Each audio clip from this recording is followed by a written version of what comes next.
تمہیں حیرت ہے کہ میں رومانی حزنیہ کیوں کر لکھنے لگا ہوں، اور میں اس بات پر خود حیران ہوں۔ بعض لوگ ایسے ہیں جو اپنے محسوسات کو دوسروں کی زبان میں بیان کر کے اپنا سینہ خالی کرنا چاہتے ہیں۔ یہ لوگ ذہنی مفلس ہیں اور مجھے ان لوگوں پر ترس آتا ہے۔ یہ ذہنی افلاس مالی افلاس سے زیادہ تکلیف دہ ہے۔ میں مالی مفلس ہوں، مگر خدا کا شکر ہے ذہنی طور پر مفلس نہیں ہوں، ورنہ میری مصیبتوں کی کوئی حد نہ ہوتی۔ مجھے یہ کتنا بڑا اطمینان ہے کہ میں جو کچھ محسوس کرتا ہوں وہی اپنی زبان میں بیان کر لیتا ہوں۔ میں نے اپنے افسانوں کے متعلق کبھی اور نہیں کیا۔ اگر ان میں کوئی چیز بقول تمہارے جلوہ گر ہے تو یہ میرا بے کل باطن ہی ہے۔ میرا ایمان نہ تشدد پر ہے اور نہ عدم تشدد پر، دونوں پر ہے اور دونوں پر نہیں بھی ہے۔ موجودہ تغیر پسند ماحول میں رہتے ہوئے میرے ایمان میں استقلال نہیں رہا۔ آج میں ایک چیز کو اچھا سمجھتا ہوں، لیکن دوسرے ہی روز سورج کی روشنی کے ساتھ ہی اس چیز کی حیت بدل جاتی ہے، اس کی تمام اچھائیاں برائیاں بن جاتی ہیں۔ انسان کا علم بہت محدود ہے اور میرا علم محدود ہونے کے علاوہ منتشر بھی ہے۔ ایسی صورت میں تمہارے اس سوال کا جواب میں کیوں کر دے سکتا ہوں؟ مجھ پر مضمون لکھ کر کیا کرو گے پیارے؟ میں اپنے قلم کی انقراض سے اپنا لباس پہلے ہی تار تار کر چکا ہوں۔ خدا کے لیے مجھے اور ننگا کرنے کی کوشش نہ کرو۔ میرے چہرے سے اگر تم نے نقاب اٹھا دی تو تم دنیا کو ایک بہت ہی بھیانک شکل دکھاؤ گے۔ میں ہڈیوں کا ایک ڈھانچہ ہوں جس پر میرا قلم کبھی کبھی پتلی جھلی مڑتا رہتا ہے۔ اگر تم نے جھلیوں کی یہ تہ ادھیڑ ڈالی تو میرا خیال ہے جو ہیبت تمہیں منہ کھولے نظر آئے گی اسے دیکھنے کی تاب تم خود میں نہ پاؤ گے۔ میری کشمیر کی زندگی، ہائے میری کشمیر کی زندگی! مجھے معلوم ہے تمہیں میری زندگی کے اس خوشگوار ٹکڑے کے متعلق مختلف قسم کی باتیں معلوم ہوتی رہی ہیں۔ یہ باتیں جن لوگوں کے ذریعے تم تک پہنچی ہیں ان کو میں اچھی طرح جانتا ہوں، اس لیے تمہارا یہ کہنا درست ہے کہ تم ان کو سن کر ابھی تک کوئی صحیح رائے مرتب نہیں کر سکے۔ لیکن میں یہ ضرور کہوں گا کہ یہ کہنے کے باوجود تم نے ایک رائے مرتب کی اور ایسا کرنے میں بہت عجلت سے کام لیا ہے۔ اگر تم میری تمام تحریروں کو پیش نظر رکھ لیتے تو تمہیں یہ غلط فہمی ہرگز نہ ہوتی کہ میں کشمیر میں ایک سادہ لو لڑکی سے کھیلتا رہا ہوں۔ میرے دوست، تم نے مجھے بہت صدمہ پہنچایا ہے۔ وزیر کون تھی؟ اس کا جواب مختصر یہی ہو سکتا ہے کہ وہ ایک دیہاتی لڑکی تھی، جوان اور پوری جوان۔ اس پہاڑی لڑکی کے متعلق جس نے میری کتاب زندگی کے کچھ اوراق پر چند حسین نقوش بنائے ہیں، میں بہت کچھ کہہ چکا ہوں۔ میں نے وزیر کو تباہ نہیں کیا۔ اگر تباہی سے تمہاری مراد جسمانی تباہی ہے تو وہ پہلے ہی سے تباہ شدہ تھی، اور وہ اسی تباہی میں اپنی مسرت کی جستجو کرتی تھی۔ جوانی کے نشے میں مخمور اس نے اس غلط خیال کو اپنے دماغ میں جگہ دے رکھی تھی کہ زندگی کا اصل حظ اور لطف اپنا خون کھولانے میں ہے، اور وہ اس غرض کے لیے ہر وقت ایندھن چنتی رہتی تھی۔ یہ تباہ کن خیال اس کے دماغ میں کیسے پیدا ہوا، اس کے متعلق بہت کچھ کہا جاتا ہے۔ ہماری صنف میں ایسے افراد کی کمی نہیں ہے جن کا کام صرف بھولی بھالی لڑکیوں سے کھیلنا ہوتا ہے۔ جہاں تک میرا اپنا خیال ہے، وزیر اس چیز کا شکار تھی جس سے تہذیب و تمدن کا نام دیا جاتا ہے۔ ایک چھوٹا سا پہاڑی گاؤں ہے جو شہروں کے شور و شر سے بہت دور ہمالیہ کی گود میں آباد ہے، اور اب تہذیب و تمدن کی بدولت شہروں سے اس کا تعارف کرا دیا گیا ہے۔ دوسرے الفاظ میں شہروں کی گندگی اس جگہ منتقل ہونا شروع ہو گئی ہے۔ خالی سلیٹ پر تم جو کچھ بھی لکھو گے نمایاں طور پر نظر آئے گا اور صاف پڑھا جائے گا۔ وزیر کا سینہ بالکل خالی تھا، دنیاوی خیالات سے پاک اور صاف، لیکن تہذیب کے کھردرے ہاتھوں نے اس پر نہایت بھدے نقش بنا دیے تھے جو مجھے اس کی غلط روش کا باعث نظر آتے ہیں۔ وزیر کا مکان یا جھونپڑا سڑک کے اوپر کی ڈھلان میں واقع تھا، اور میں اس کی ماں کے کہنے پر ہر روز اس سے ذرا اوپر چیڑ کے درختوں کی چھاؤں میں زمین پر دری بچھا کر کچھ لکھا پڑھا کرتا تھا، اور عام طور پر وزیر بھی میرے پاس ہی اپنی بھینس چرایا کرتی تھی۔ چونکہ ہوٹل سے ہر روز دری اٹھا کر لانا اور پھر اسے واپس لے جانا میرے جیسے آدمی کے لیے ایک عذاب تھا، اس لیے میں اسے ان کے مکان میں چھوڑ جاتا تھا۔ ایک روز کا واقعہ ہے کہ مجھے غسل کرنے میں دیر ہو گئی اور میں ٹہلتا ٹہلتا پہاڑی کے دشوار گزار راستوں کو طے کر کے جب ان کے گھر پہنچا اور دری طلب کی تو اس کی بڑی بہن کی زبانی معلوم ہوا کہ وزیر دری لے کر اوپر چلی گئی ہے۔ یہ سن کر میں اور اوپر چڑھا اور جب اس بڑے پتھر کے قریب آیا جسے میں میز کے طور پر استعمال کرتا تھا تو میری نگاہیں وزیر پر پڑیں۔ دری اپنی جگہ بچھی ہوئی تھی اور اس پر وہ اپنا سبز کلف لگا دوپٹہ تانے سو رہی تھی۔ میں دیر تک پتھر پر بیٹھا رہا۔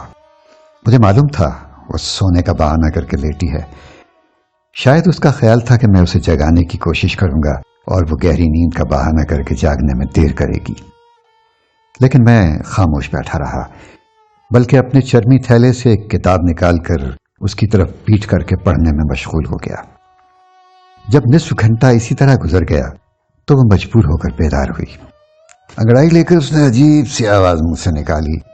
میں نے کتاب بند کر دی اور مڑ کر اس سے کہا، میرے آنے سے تمہاری نیند تو خراب نہیں ہوئی؟ وزیر نے آنکھیں مل کر لہجے کو خواب آلود بناتے ہوئے کہا، ارے آپ کب آئے؟ ابھی ابھی آ کے بیٹھا ہوں، سونا ہے تو سو جاؤ۔ آج نگوڑی نیند کو جانے کیا ہو گیا ہے، کمر سیدھی کرنے کے لیے یہاں ذرا کی ذرا لیٹی تھی کہ بس سو گئی۔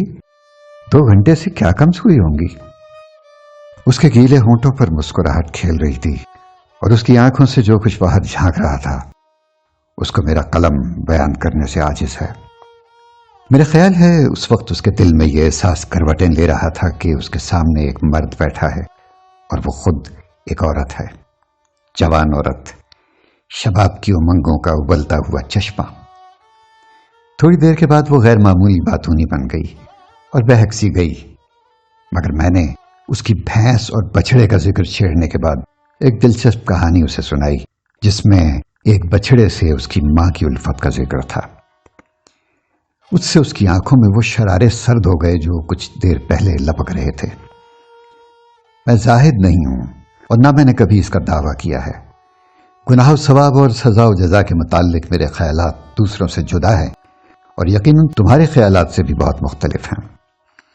میں اس وقت ان بحثوں میں نہیں پڑھنا چاہتا، اس لیے کہ اس کے لیے سکون قلب اور وقت درکار ہے۔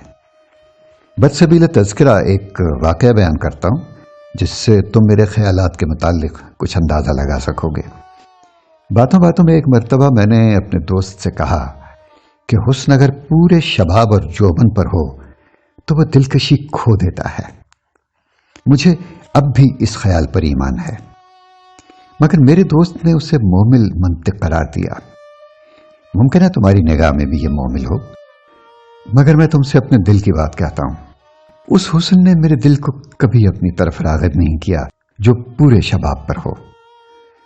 اس کو دیکھ کر میری آنکھیں ضرور چندھا جائیں گی، مگر اس کے یہ معنی نہیں ہے کہ اس حسن نے اپنی تمام کیفیتیں میرے دل و دماغ پر طاری کر دی ہیں۔ شوخ اور بھڑکیلے رنگ اس بلندی تک کبھی نہیں جا سکتے جو نرم و نازک الوان و خطوط کو حاصل ہے۔ وہ حسن یقیناً قابل احترام ہے جو آہستہ آہستہ نگاہوں میں جذب ہو کر دل میں اتر جائے۔ روشنی کا خیرہ کن شعلہ دل کے بجائے اعصاب پر اثر انداز ہوتا ہے، لیکن اس فضول بحث میں پڑھنے سے کیا فائدہ۔ میں کہہ رہا تھا کہ میں زاہد نہیں ہوں۔ یہ کہتے وقت میں دبی زبان میں بہت سی چیزوں کا اعتراف بھی کر رہا ہوں، لیکن اس پہاڑی لڑکی سے جو جسمانی لذتوں کی دل دادا تھی، میرے تعلقات صرف ذہنی اور روحانی تھے۔ میں نے شاید تمہیں یہ نہیں بتایا کہ میں اس بات کا قائل ہوں کہ اگر عورت سے دوستی کی جائے تو اس کے اندر ندرت ہونی چاہیے۔ اس سے اس طرح ملنا چاہیے کہ وہ تمہیں دوسروں سے بالکل علیحدہ سمجھنے پر مجبور ہو جائے۔ اسے تمہارے دل کی ہر دھڑکن میں ایسی صدا سنائی دے جو اس کے کانوں کے لیے نئی ہو۔ عورت اور مرد اور ان کا باہمی رشتہ ہر بالغ آدمی کو معلوم ہے، لیکن معاف کرنا، یہ رشتہ میری نظروں میں فرسودہ ہو چکا ہے۔ اس میں یکسر حیوانیت ہے۔ میں پوچھتا ہوں، اگر مرد کو اپنی محبت کا مرکز کسی عورت ہی کو بنانا ہے تو وہ انسانیت کے اس مقدس جذبے میں حیوانیت کو کیوں داخل کرے؟ کیا اس کے بغیر محبت کی تکمیل نہیں ہو سکتی؟ کیا جسم کی مشقت کا نام محبت ہے؟ وزیر اسی غلط فہمی میں مبتلا تھی کہ جسمانی لذتوں کا نام محبت ہے، اور میرا خیال ہے جس مرد سے بھی وہ ملتی تھی وہ محبت کی تعریف انہی الفاظ میں بیان کرتی تھی۔ میں اس سے ملا اور اس کے تمام خیالات کی ضد بند کر میں نے اس سے دوستی پیدا کی۔ اس نے اپنے شوخ رنگ خوابوں کی تعبیر میرے وجود میں تلاش کرنے کی کوشش کی، مگر اسے مایوسی ہوئی۔ لیکن چونکہ وہ غلط کار ہونے کے ساتھ ساتھ معصوم بھی تھی، میری سیدھی سادی باتوں نے اس مایوسی کو حیرت میں تبدیل کر دیا، اور آہستہ آہستہ اس کی یہ حیرت اس خواہش کی شکل اختیار کر گئی کہ وہ اس نئی رسم و راہ کی گہرائیوں سے واقفیت حاصل کرے۔ یہ خواہش یقیناً ایک مقدس معصومیت میں تبدیل ہو جاتی اور وہ اپنی نسوانیت کا وقار رفتہ پھر سے حاصل کر لیتی جسے وہ غلط راستے پر چل کر کھو بیٹھی تھی۔ لیکن افسوس ہے مجھے اس پہاڑی گاؤں سے دفتن پرنم آنکھوں کے ساتھ اپنے شہر واپس آنا پڑا۔ مجھے وہ اکثر یاد آتی ہے۔ کیوں؟ اس لیے کہ رخصت ہوتے وقت اس کی سدا متبسم آنکھوں میں دو چھلکتے آنسو بتا رہے تھے کہ وہ میرے جذبے سے کافی متاثر ہو چکی ہے، اور حقیقی محبت کی ایک ننھی سی شعاع اس کے سینے کی تاریکی میں داخل ہو چکی ہے۔ کاش میں وزیر کو محبت کی تمام عظمتوں سے روشناس کرا سکتا، اور کیا پتا ہے کہ یہ پہاڑی لڑکی مجھے وہ چیز عطا کر دیتی جس کی تلاش میں میری جوانی بڑھاپے کا خواب دیکھ رہی ہے۔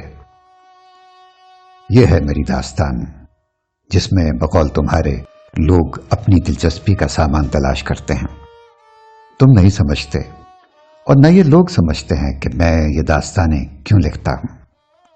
پھر کبھی سمجھاؤں گا۔ سعادت حسن منٹو۔